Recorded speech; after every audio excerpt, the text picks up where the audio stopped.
Dios les bendiga a todos. Es un placer de nuevamente estar con ustedes otro miércoles aquí en la Iglesia de Promesas.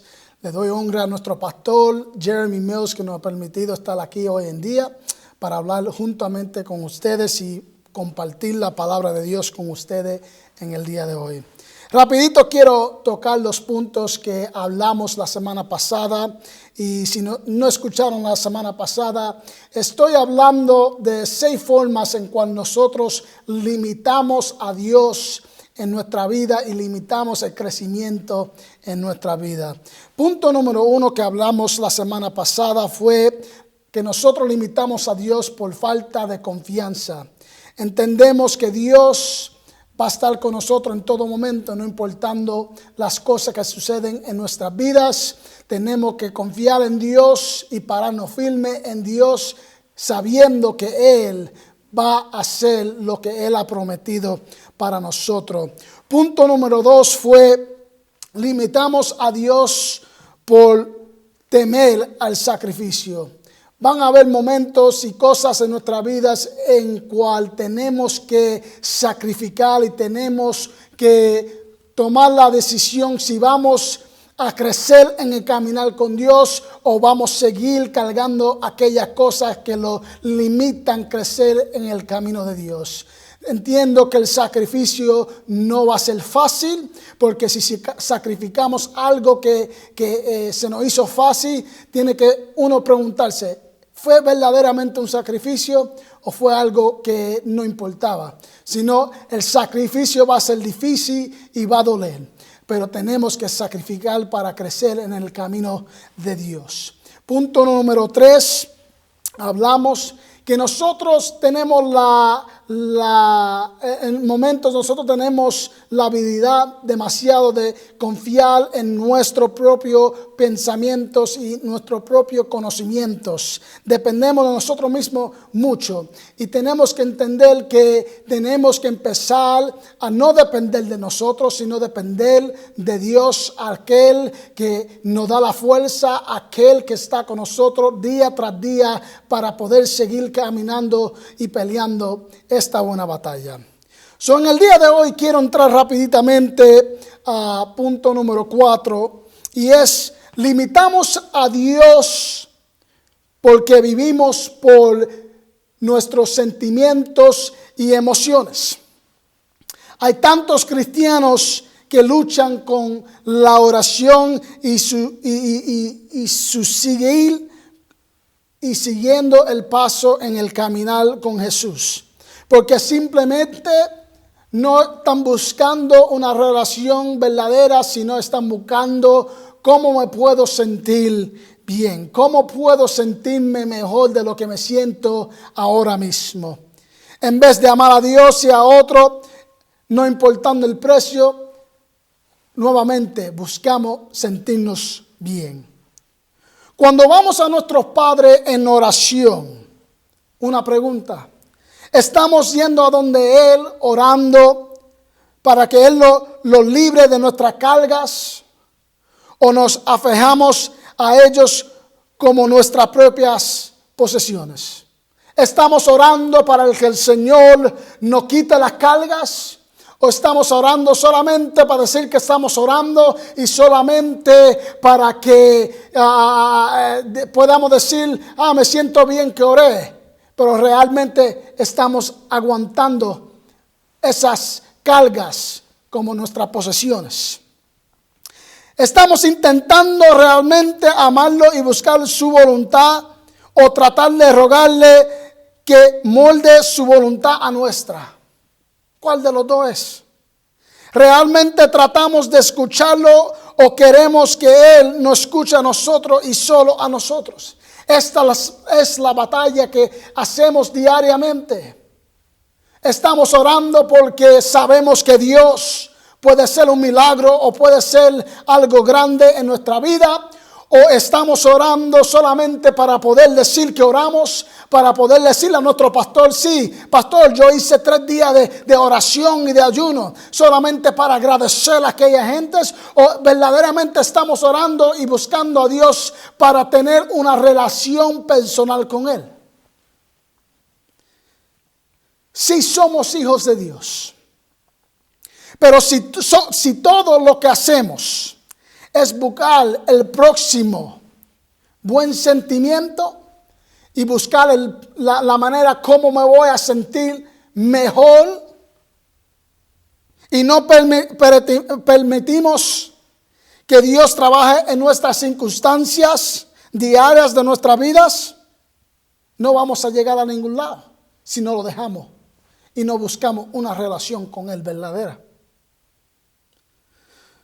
No podemos permitirle que Dios remedie nuestros sufrimientos o dolores. No lo permitimos.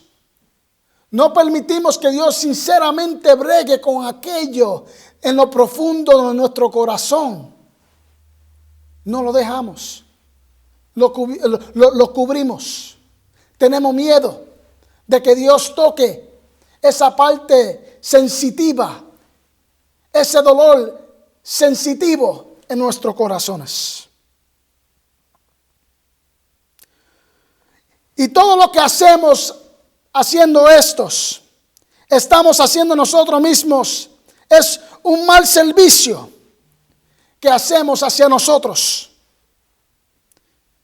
Dios nos ha dado la oportunidad de trabajar durante nosotros puntos bajos. Tenemos que ver si verdaderamente estamos dejando que Dios trabaje en esos momentos bajos. Si verdaderamente estamos dejando que durante nuestro dolor o incluso en momentos de debilidad, si estamos dejando que Dios bregue, o solamente estamos dejando por encimita para sentirnos mejor y después no tocar en sí las raíces.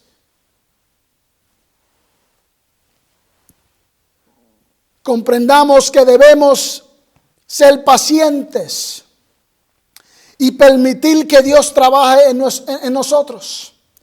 Y no permitir que nuestras emociones se apoderen de nosotros y obtengan lo mejor de nosotros. Pablo permitió que Dios trabajara en cada parte de su vida. Y así la gracia fluyó abundantemente en él. Y a través de él, así a los demás. La palabra nos dice en 2 de Corintios, capítulo 1, versículos 6 y 7. Mas si somos atribulados, es por vuestra consolación y salud, la cual es obrada en él sufrir las mismas aflicciones que nosotros también padecemos. O si somos consolados, es por vuestra consolación y salud. Y nuestra esperanza de vosotros es firme, estando ciertos que como sois compañeros de las aflicciones, así también lo soy de la consolación. Pablo deja en claro que los creyentes a veces compartirán los sufrimientos de Jesús, pero también ellos compartirán el consuelo que Dios nos puede dar. Entonces no solo buscamos el próximo nivel emocional o es nivel espiritual o ese nivel espiritual para que emocionalmente nos sintamos bien. Permitamos a Dios la oportunidad de trabajar durante nuestro dolor. No podemos solamente sentirnos bien. Sí, cuando el Señor brega con nosotros y cuando el Señor se mueve en nosotros, nos sentimos bien, pero nos sentimos llenos y nos sentimos con alegría que el Señor ha bregado nuestra alma. Es algo diferente, no es algo naturalmente que sentimos, no es algo pasajera que sentimos. Verdaderamente cuando el Señor brega en tu vida y el Señor brega en tu alma, es algo diferente, algo que llena, algo que te tocas aún las raíces al corazón y llena ese vacío que tenemos en nuestra alma. No es pasajera. Tenemos que dejar que Dios tenga la oportunidad de trabajar durante nuestro dolor, durante nuestro sufrimiento. Y nosotros dejar que Dios bregue en los momentos de desesperación en nuestra vida. Esto permitirá que Él bregue en tu vida. Le permitirá abrir las áreas más afectadas de su corazón cuando dejamos que Dios bregue con nosotros verdaderamente. Por tanto, creará una relación. Mientras hagas esto, vas a crear una relación con Dios verdadera y personal. Y en vez de una relación emocional o una relación cerrada con Dios, vas a tener una relación abierta, una relación íntima, una relación que no importando que tú estés pasando en tu vida o lo que esté pasando alrededor de ti, tú vas a encontrar paz en medio de las tinieblas. So tenemos que dejar de vivir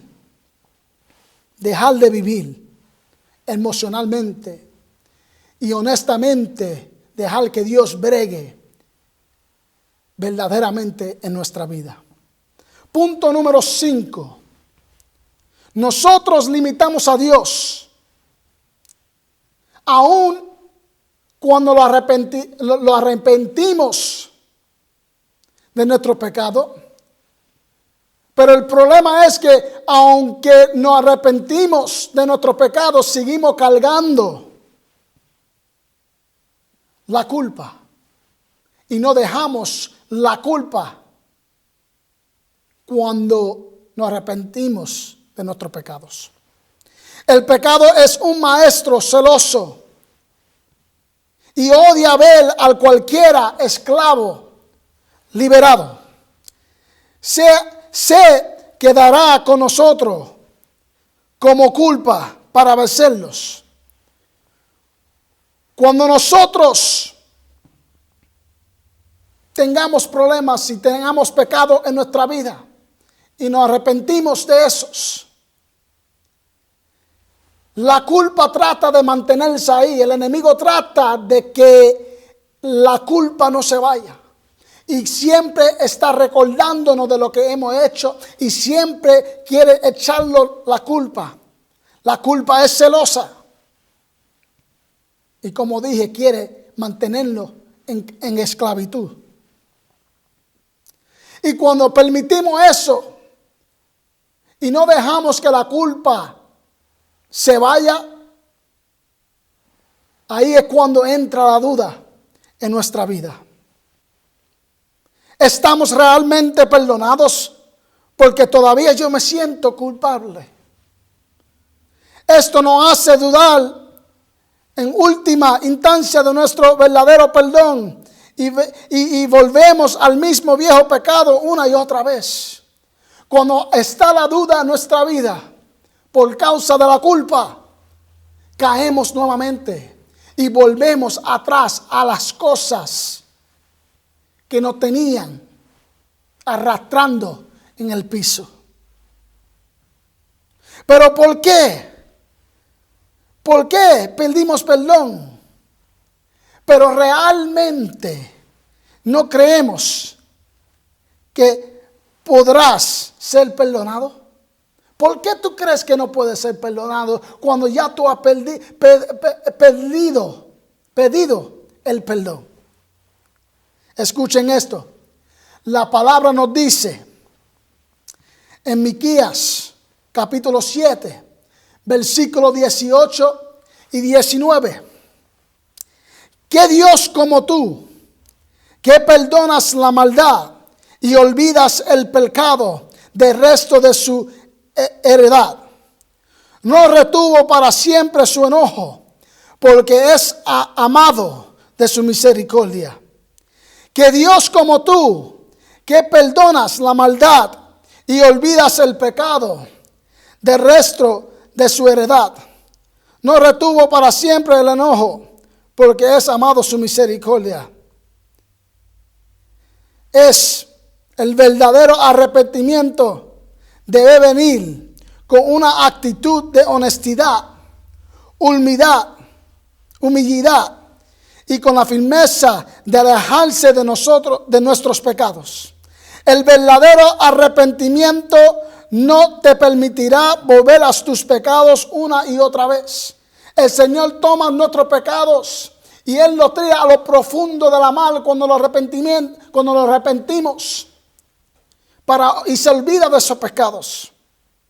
Mira, una vez que cambias y te arrepientes de la verdad y tienes una nueva normalidad, tú tendrás momentos en que te encontrarás débil y comenzarás a hacer lo que antes hacías.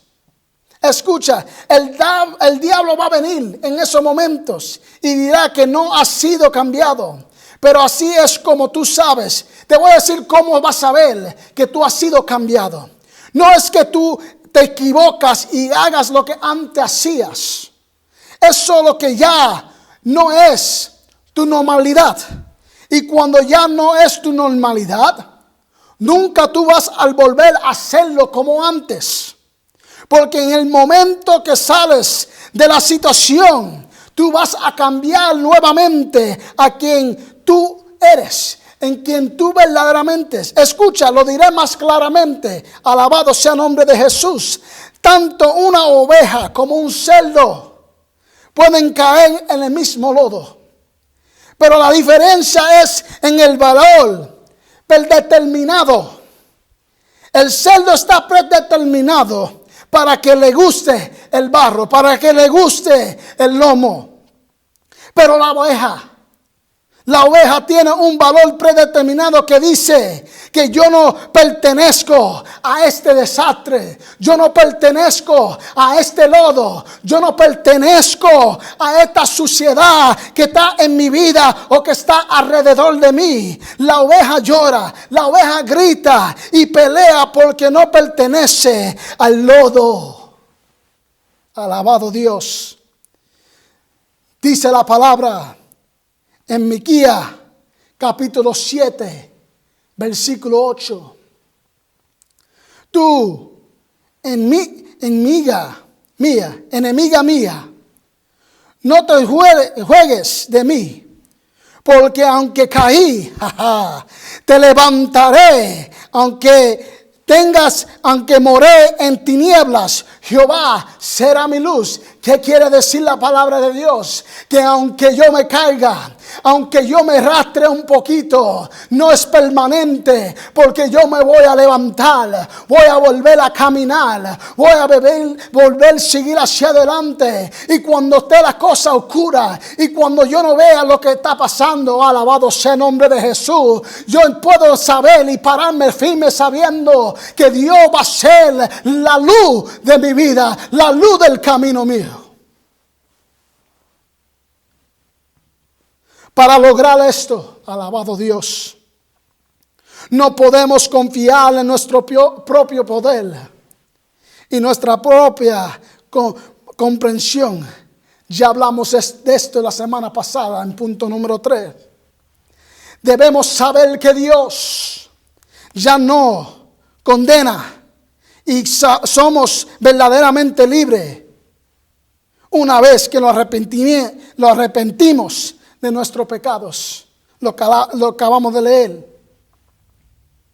Así que no permitas ser esclavo una y otra vez, encadenándote con la culpa, encadenándote a la culpa. No permitas ser esclavo de esos sentimientos que tú tienes, que tú no puedes salir, que tú no puedes salir adelante. Yo debo de caerme y no pararme nuevamente. No seas esclavos a esos pensamientos. Tú te puedes levantar, tú puedes seguir hacia adelante. La palabra nos dice que 7 veces cae justo y 7 veces él se levantará.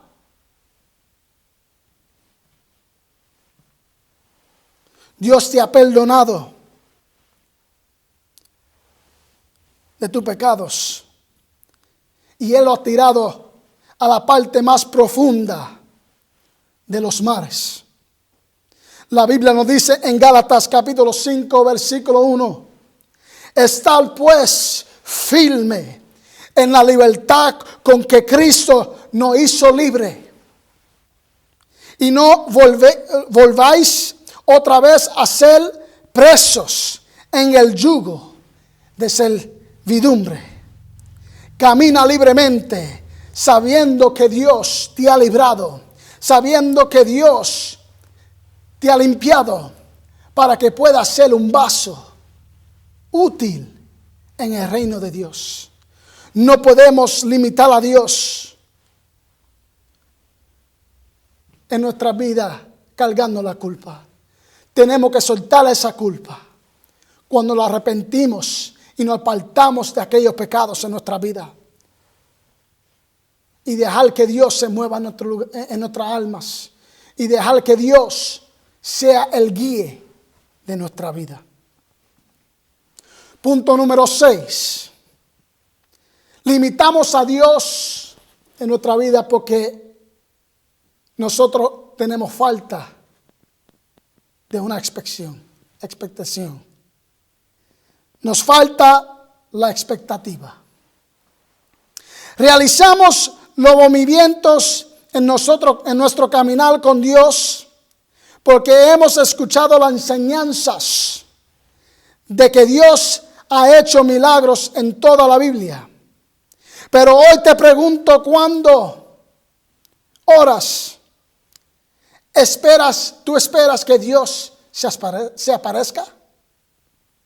¿Realmente esperas que Dios tenga un plan para tu vida? ¿Realmente crees que si somos profundamente honestos? Yo creo que si nosotros somos honestos con nosotros mismos, las contestaciones de estas preguntas,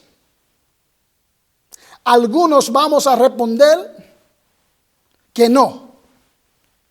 Yo verdaderamente no creo que el Señor está escuchando mi oración. Yo verdaderamente no espero que Dios se aparezca durante mi oración. Algunos dirán, bueno, yo a veces me siento y tengo la expectativa que Dios va a estar ahí durante mi oración o durante de los momentos difíciles en mi vida. Piensa en la historia de la última entrada de Jesús en Jerusalén. Él viene montado en un burro y la multitud lo aclamó como el rey conquistador. Esperaban que él los salvaría, pero quieren salvación. No quieren salvación espiritual, sino quieren ser salvos. Querían ser salvos políticamente, emocionalmente. Jesús sopló sus expectativas y hacerlos y hacer esto, muchos quedaron decepcionados. Algunos estaban tan desanimados con Jesús que pidieron la muerte de Jesús. También a Judas se le habían roto las expectativas porque quería muy poco de Jesús. Esperaba poco y recibió poco. Nosotros como cristianos tendemos de poner a Dios en unas cajitas y esperamos que Dios se mueva en esa cajita. Lucas capítulo 12 nos dice, versículo 40, vosotros pues también estad apercibidos, porque a la hora que no piensas, el Hijo de Hombre vendrá. Tenemos que esperar que ocurra sanidad en nuestra vida. Tenemos que estar a la expectativa que va a haber milagros en nuestra vida. Tenemos que estar a la expectativa que Dios se va a mover durante nuestras oraciones. Que el Señor se va a mover durante de los tiempos difíciles. Que el Señor va a hacer milagros. Que el Señor nos va a sanar de nuestras enfermedades. Como Él me sanó a mí de la enfermedad de COVID. Dice Hebreos capítulo 13, versículo 8, Jesucristo es el mismo ayer, hoy y por todos los siglos. Si el Señor lo hizo ayer y lo hizo antes, Él lo puede hacer hoy. Le doy gracias a Dios por esta oportunidad. Espero que hayan recibido algo de esta palabra. De Dios. Dios le bendiga, Dios le guarde y recuérdense que no podemos seguir limitando a Dios en nuestra vida y en este caminar con Dios. Gracias a Dios, Dios le bendiga y esta promesa es para ti.